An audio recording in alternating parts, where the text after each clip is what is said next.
누군가를 기다리며 삽니다.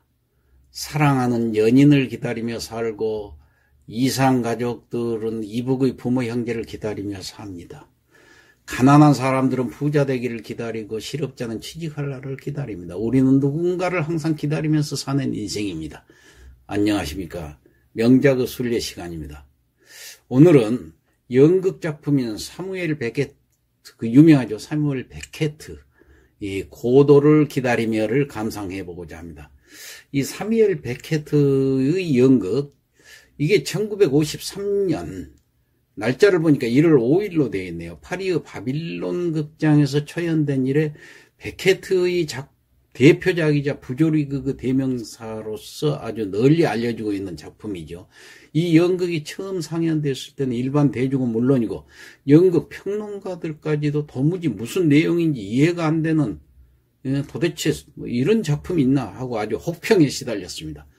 과연 어떤 연극일까요? 자, 우리나라에서도 상영이 수없이 많이 되었죠. 자, 한번 그 내용을 짚어보겠습니다. 제1막입니다. 해질 무렵 어딘지도 모르는 시골길 위에 초현실적인 나무가 한 그루 서 있습니다. 그 나무 곁에서 블라디미르하고 에스트라공이라는 두 사람의 그 떠돌이가 고도라는, 어떤 사람인지도 모르죠. 이 고도가 어떤 사람인지도 모르면서 그가 와야만 구원을 받는다고 생각하고 그를 기다리는 동안 뚜렷한 주제도 없이 부질없는 대사와 동작을 주고받으면서 밑도 끝도 없는 얘기를 짓거리면서 시간을 보냅니다. 그리고 서로 이야기하고자 하는 그들의 시도는 계속해서 실패합니다. 그들의 얘기는 서로 지나치게 되고 오해를 낳고 도중에 끊어지며 반복되고 돌연 또 다른 주제로 옮겨가면서 질문을 다른 어떤 발언들을 이런 것으로서 계속 대사가 이어나가죠. 그들의 동작 또한 아주 그 우스꽝스럽고 기이하게 막 합니다. 이 기다리는 동안에 블라디미르하고 에스트라공은 잠시 또 자살을 생각합니다. 자, 이때 두 번째 쌍이 등장하는데 그들은 아주 독재적인 포조와 그의 노예 럭키입니다. 포조는 럭키를 긴 밧줄에 메고 가차없이 명령하면서 이리저리 막 끌고 다닙니다. 그는 럭키에게 춤을 추라고 명령하고 큰 소리를 생각하라고 뭐 외칩니다. 그리고 네 사람 사이에 얼토당치도 않는 얘기들이 뭐 오갑니다. 포조와 럭키가 퇴장하면은 이윽고 또 심부름하는 양치기 소년이 또 갑자기 나타나요. 그러면서 뭐라고 그러냐. 고도가 오늘은 올 수 없을 것이라고 알립니다. 하지만 그 대신에 내일은 반드시 고도가 온다고 덧붙입니다. 두 사람은 계속 기다립니다. 이렇게 제1막은 싱겁게 끝나요. 무슨 의미인지 잘 이해가 잘 안 되죠. 자, 그래가지고 제2막이 됩니다. 그 다음날 역시 1막과 똑같은 내용이 되풀이돼요. 그들은 끊겼던 그들의 대화를 계속하고 또 자살을 생각하고, 다만 2막에서는 오직 그 하루라는 시간밖에 흐리지 않았는데 이 럭키는 벙어리가 됐고 포조는 장님이 되어서 등장을 합니다. 언제부터 눈이 멀었느냐고 묻자 포조는 시간관념 따위는 아무래도 좋다. 언젠가 그 시각에 장님이 되었을 뿐이다 라고 대답을 합니다. 참 알쏭달쏭한 대답이죠. 그들은 또 어제가 정말 어제였는지를 묻습니다. 그리고 고도가 오늘은 오지 않을 것이지만 내일은 틀림없이 오리라는 그 소년의 말을 또 전해 듣습니다. 둘째 날 또는 셋째 날이 되거나 막이 계속되더라도 새로운 것은 발생하지 않으며 반복의 연속일 것입니다. 블라디미르와 에스트라공은 그들이 있는 곳에 머물러 있고 그들이 있는 방식과 그들의 존재대로 머물러 있기만 합니다. 아무것도 배우지 않고 아무것도 발견하지도 않고 아무것도 변화시키지도 않고 아무것도 받지 않고 아무것도 인식하지 않으면서 그들이 하는 일은 그저 고도를 기다릴 뿐입니다. 정신 차려보니 죽은 나무에도 잎이 돋아나 있습니다. 과연 하루밖에 지나지 않은 것일까요? 블라디미르와 에스트라공은 꿈을 꾸고 있는 것이 아닐까요? 그게 끝날 무렵 또 똑같은 소년이 나타나서 다시 고도 씨는 오늘 밤에 못 오지만 내일 올 예정입니다 라고 말을 합니다. 그들은 실망하지만 아무튼 하루가 지난 것에 안도 웃음을 쉬면서 고도는 언젠가 반드시 올 것임에 틀림없다고 확신하면서 내일이라는 희망을 품으면서 연극의 막은 내립니다. 자, 이 작품을 대하면서 여러분 어떻게 이해가 됩니까? 당연히 어렵다고 느껴지죠? 그렇습니다. 그래서 이 연극을 보고 나온 사람들은 도대체 이게 뭐야? 작가는 도대체 뭘 말하려고 하는 걸까?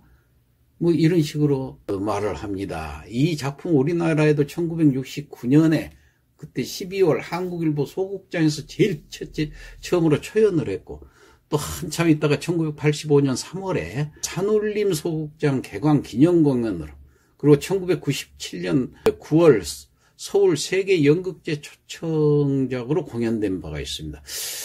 자, 그런데 처음 봐서 한 번 봐서는 이해가 안 되는데 두 번째 보고 나서 조금씩 작품이 이제 들어오기 시작합니다.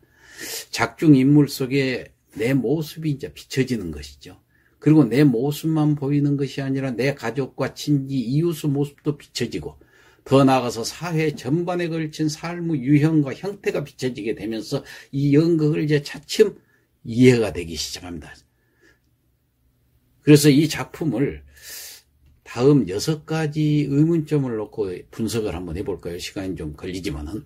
자, 스티븐 카비는 일정한 거리를 두고 자신을 객관화시키는 능력에 대해서 언급한 적이 있는데, 막상 인생이란 삶의 현장에서 살아갈 때는 잘 몰랐다가도 누군가 그런 무대라고 하는 제한된 공간에 삶의 단면을 고스란히 떼어다가 올려놓았을 때 비로소 자기의 삶을 객관화시켜 볼 수 있는 계기를 마련한다고 말했습니다. 그래서 우리가 그 연극을 보는 거지요. 자, 첫째, 왜 작중 인물은 땀이 배어 냄새나고 먼지 묻어 낡아 빠진 장화를 신었다 벗었다, 그 연극을 보면 그렇게 하고 있거든요. 왜 그럴까요? 우선 그것부터가 이상하게 느껴져. 아침에 눈을 뜨면 대다수 사람들은 항상 그래왔던 것처럼 구두나 샌들 등의 신을 신고 밖으로 나갑니다. 사업가는 사업하러, 직장인은 직장으로, 학생은 학교로 나갔다 저녁이 되면 신을 벗고 집으로 다시 돌아옵니다. 그리고 다음날 아침에 다시 어제 신었던, 또 그제 신었던 그 신을 또 그대로 신고 나갔다가 돌아오고 나갔다가 들어오고, 그런 일을 죽을 때까지 계속하면서 사는 것이 우리 인생입니다. 이때 내가 죽고 났을 때 덩그마니 놓여질 내 신발을 생각해 본 적이 있습니까? 거기에 고스란히 내 체취가 묻어 있겠지만은 언젠가 내가 죽고 나서는 남겨진 그 체취와 함께 다 버려지겠죠? 죽음이라는 그 사자가 와서 생의 걸음을 멈추기 전까지 모든 인간은 신을 벗었다, 신었다, 벗었다, 신었다, 반복된 일상의 삶을 계속한다는 의미일 것입니다. 자, 둘째, 의문난 점들을 하나씩 이제 우리가 풀어나가 보죠. 포조와 럭키를 통해서 작가는 무엇을 말하려고 하는 것일까요? 자, 포조가 이 세상에 마치 진리가 있는 듯, 그리고 그 진리를 알고 있다고 떠벌리고 돌아다니면서 남에게 명령을 내리고, 자신 또는 자신의 생각과 언어가 마치 이 세상의 도덕이며 가치 기준이라고 믿는 종교인이나 사상가, 권력가를 상징하고 있는 것이 바로 포조입니다. 그리고 거기에 추종하는 사람, 다시 말해 럭키는 대다수의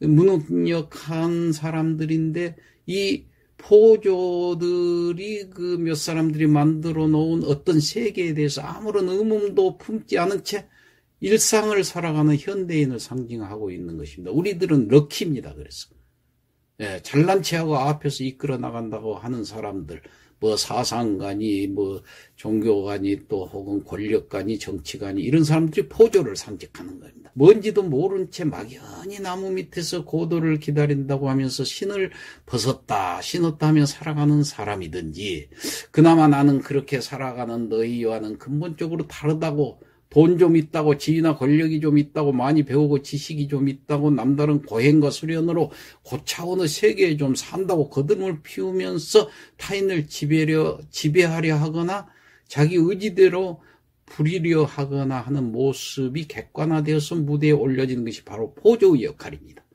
이게 바로 우리의 현실을 비춰주고 있는 것입니다. 자, 세 번째로, 서로 아주 가까이 마주 보고 있는데 왜 그들은 서로 통하지 않을까요? 두 사람끼리는 물론이러니와 다른 두 사람이 또 합류해서 네 사람이 되기도 했는데도 역시 불통입니다. 완전한 의사소통이라는 것은 이루어질 수도 없습니다. 그래서 이곳에서 대화는 황당한 대화로 언제나 겉돌다가 끝나고 맙니다. 바로 우리 시대의 커뮤니케이션의 불통을 말합니다. 대화는 이루어지고 있는데도 이 커뮤니케이션은 불통이 되어 있는 것입니다. 블라디미르 세계하고 에스트라공의 세계, 그리고 포조의 세계, 럭키의 세계, 심지어 고도와 고도의 그 심부름 소년의 세계도 모두 다 단절되어 있습니다. 자, 따로 존재하는 별개의 세계들입니다. 그러기에 완전한 조화는 결코 이루어질 수 없고 다른 사람이 말하는 것을 이해하지 못합니다. 또 이해하려고도 생각지 않아요. 기억이 나질 않는 것이고 모두 자신들의 꿈속에서만 살고 있는 것입니다. 확실한 것은 아무것도 없고 이해할 수 없고 불협화음이라는 것뿐입니다. 타인과는 물론이고 자신과도 그렇습니다. 그런 세계이기에 대화도 아주 단절되고 같은 질문을 서너 번 해도 돌아오는 것은 역시 언제나 어긋난 대답일 뿐입니다. 그것이 관객을 웃게 하는데 이 역시 블랙 유머일 뿐입니다. 우리네 삶도 자세히 관찰해보면 이와 동일합니다. 아들과의 대화가 없이 수십 년을 살아가는 부자지간이 얼마나 많고 만나면은 의뢰이 싸우는 모녀 형제간이나 또 사회에서도 부딪히는 이 갈등이 얼마나 많습니까? 예, 네 번째. 작중 인물이 제각각이고 사건도 논리나 합리와는 거리가 먼 부조리로 깔려있는데 이것은 또 무엇을 뜻하는 걸까요?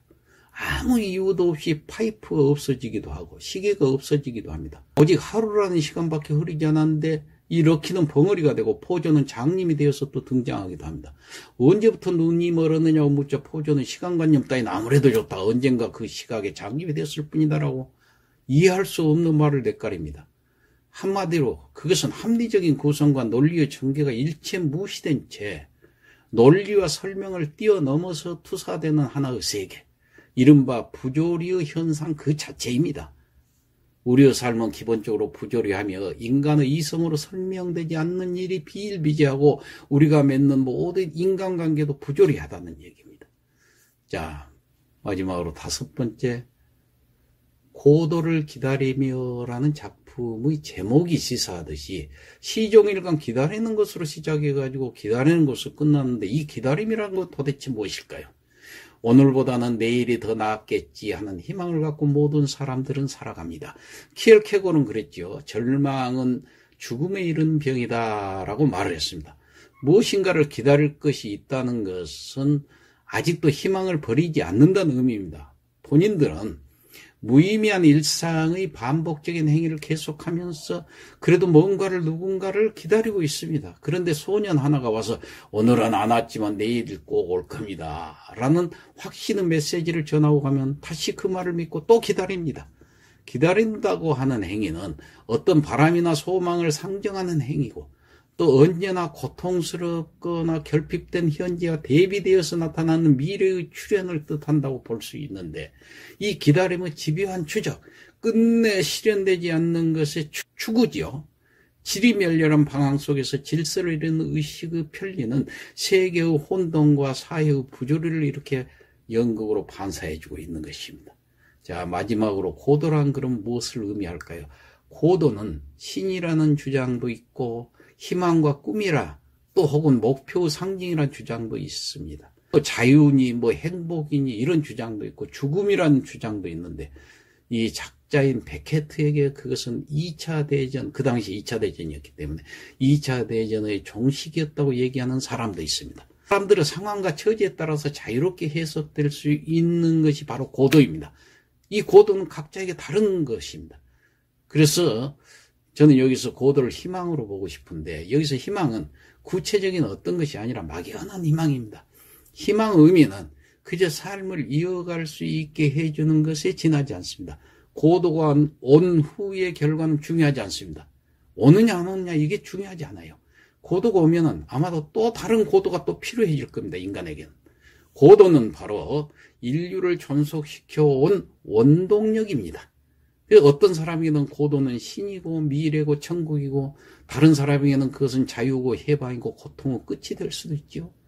그것은 이 부조리한 세상 속에서 벗어날 수 있는 것이 바로 뭐냐? 고도라는 얘기입니다. 아니 그 부조리 속에서 살아남을 수 있는 것이 또 고도입니다. 그래서 이 고도를 기다린 겁니다. 고도는 결코 오지 않을 것입니다. 그러나 그 기다림은 계속될 것입니다. 그 기다림을 마감할 수 있는 것은 오직 죽음뿐이기 때문입니다. 자, 지금까지 제가 장황하게 설명을 했습니다만 이해가 좀 되실는지 모르겠습니다. 자, 명작의 순례 시간 마치겠습니다.